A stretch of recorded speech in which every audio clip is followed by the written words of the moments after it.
Alors, 3 tips pour le Japon.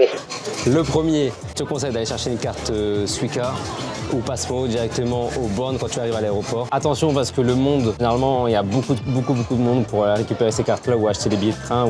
Donc je te conseillerais, moi, personnellement, de prendre ton téléphone, iPhone ou Samsung, et de télécharger la carte virtuelle de la Pasmo. En plus, c'est super pratique parce que tu peux recharger avec ton téléphone si tu as connecté ta carte bleue à ton appareil.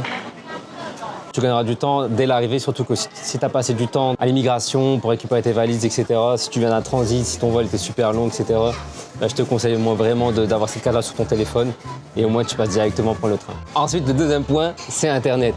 Et oui, parce que pour pouvoir te déplacer dans les transports en commun à Tokyo ou même ailleurs au Japon, tu vas avoir besoin d'Internet pour te localiser, pour savoir où aller, quel métro prendre, quelle station sortir, etc. Généralement, sur les réseaux, on va te proposer soit de prendre une eSIM qui est super chère par rapport au nombre de gigas que tu vas vouloir. Et ça va vite partir, ça va vite te coûter un bras.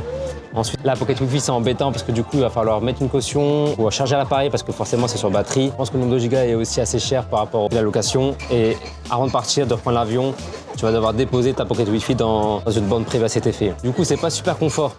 Donc moi, ce que je te propose, c'est de... Alors déjà, de 1, si t'as Free, t'as tout compris. Parce qu'il existe un abonnement avec déjà la formule à l'étranger qui coûte 29,99 € par mois pour plus de 100 destinations. Donc fonce sur ça. D'ailleurs, même si t'as pas Free, prends-le parce que vraiment c'est une pépite. Comme moi, tu n'as pas pris Free, je suis chez Orange. Moi, à chaque fois que je voyage, du coup, ce que je fais, c'est que je prends mon forfait à l'étranger. Ce qui permet d'avoir pour moi aujourd'hui une trentaine d'euros, 120 gigas, ce que te propose pas du coup les eSIM. Et pour le point 3, il s'agit des cartes de paiement. Parce qu'effectivement, il va falloir payer au Japon et tu vas beaucoup dépenser.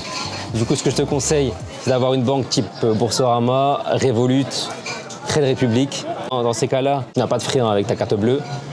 Et si tu souhaites retirer, généralement pour Bourso, c'est 3 retraits sans frais par mois. Du coup, c'est nickel. Alors, tu as quand même des frais qui peuvent s'appliquer quand tu es sur place. Mais en gros, je dois payer 220 yens les frais, ce qui représente entre 2 et 3 euros. Donc je te conseille vraiment de faire ça. Et malheureusement, si tu veux pas ouvrir de compte dans une banque en ligne, ou si tu n'as pas de banque en ligne, ce que je te conseille de faire, c'est de te rapprocher de ton conseiller bancaire et de demander en fait une option à l'étranger.